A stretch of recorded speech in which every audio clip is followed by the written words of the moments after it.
बिस्मिल्लाहिर्रहमानिर्रहीम। अस्सलामु अलैकुम वरहमतुल्लाहि वबरकातुहू। उम्मीद करती हूँ कि तमाम देखने वाले खैर वाफियत से होंगे, अल्लाह ताला की रहमतों के साए में होंगे। तो मेरा उन्वान अहादीस नबी सल्लल्लाहु अलैहि वसल्लम मौजू चल रहा था नमाज का बयान, जिसका हवाला बुखारी शरीफ की किताब। तो आज की हदीस है कि सहाबी हज़रत अब्दुल्ला बिन मालिक बयान करते हैं कि एक मरतबा उन्होंने नबी करीम सल्लल्लाहु अलैहि वसल्लम को नमाज अदा करते हुए देखा और देखा कि रसूलुल्लाह सल्लल्लाहु अलैहि वसल्लम जब सजदा करते तो अपनी बाजुओं को इस कदर कुशादा कर देते कि आपकी बगलों की सफ़ेदी यानी जिल्द बाजुओं के अंदर से नज़र आने लगती। सुबहान अल्लाह। इस हदीस मुबारका की वजाहत ये कि रसूलुल्लाह सल्लल्लाहु अलैहि वसल्लम जब नमाज अदा किया करते तो वो अपने बाजुओं को इस कदर कुशादा रखते, यानी उनके सजदा करने का तरीका ये था कि वो अपने बाजुओं को खुला रखते, अपने बाजुओं को जिस्म के साथ जोड़कर और सिमट कर सजदा ना करते।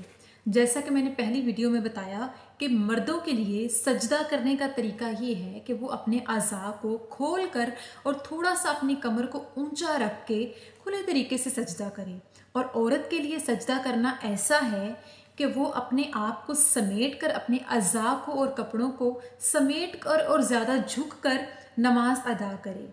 इसी तरह इस हदीस मुबारका में सहाबी अब्दुल्ला बिन मालिक बयान करते हैं कि उन्होंने रसूलुल्लाह सल्लल्लाहु अलैहि वसल्लम को एक मरतबा नमाज अदा करते हुए देखा और उन्होंने देखा कि आप अलैहिस्सलाम के बाजू इस कदर कुशादा हुए थे।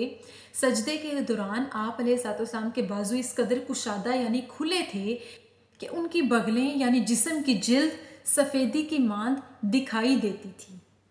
तो मर्द हजरात के लिए सजदा करने का तरीका ये है कि वो जैसे ही सजदा करने के लिए झुके, वो अपने बाजुओं को अपने जिस्म के साथ ना मिलाए, बल्कि अपने अज़ा को खुला करके और अपनी कमर को ऊंचा करके सजदा करे।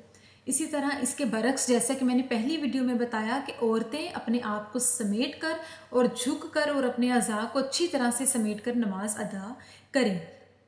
एक रिवायत में आका अलैहिस्सलाम ने फरमाया कि किसी मुसलमान के लिए इस तरह से सजदा करना जायज़ नहीं कि कोई अपनी कोहनियों को बिछा कर इस तरह से सजदा करे कि जैसे एक कुत्ता लेट कर अपने बाजू बिछा लेता है। यानी आका अलैहिस्सलाम ने ये मिसाल देते हुए फरमाया कि ऐसा करना जायज़ नहीं कि वो सजदा करते हुए अपनी कोहनियों को बिछा कर, बाजुओं को अच्छी तरह से बिछा कर ज़मीन के साथ मिला दे। इस तरह से सजदा करना जायज़ नहीं। सजदा करने के लिए हमारे चेहरे का यहाँ से लेके यहाँ तक ये हिस्सा ज़मीन पर लगना और हमारे हाथों का लगना यहाँ तक लगना फ़र्ज़ है। इस तरह से सजदा अदा किया जा सकता है।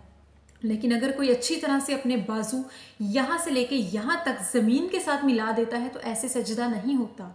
और अगर किसी ने रसूलुल्लाह सल्लल्लाहु अलैहि वसल्लम के बताए हुए तरीके के बरक्स सजदा किया या आप अलैहिस्सलाम की बात की, सुन्नत की खिलाफ वर्जी की, वो हम में से नहीं।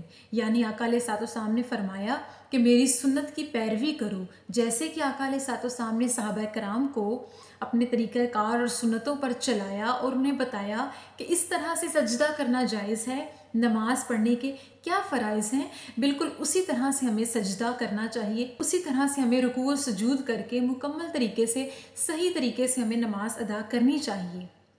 और बेशक सच्चा पक्का मुसलमान वही है जो रसूलुल्लाह सल्लल्लाहु अलैहि वसल्लम के बताए हुए तरीके को अपनाता है और उनकी सुन्नतों को जानते हुए उन पर अमल पैरा होने की कोशिश करता है। तो अल्लाह ताला से दुआ है कि अल्लाह पाक हमें सही मानों में मोमिन बनाए और रसूलुल्लाह सल्लल्लाहु अलैहि वसल्लम की सुन्नतों पर अमल पैरा होने की तौफीक अता फरमाए और हमें सही तरीके से नमाज अदा करने की तौफीक अता फरमाए।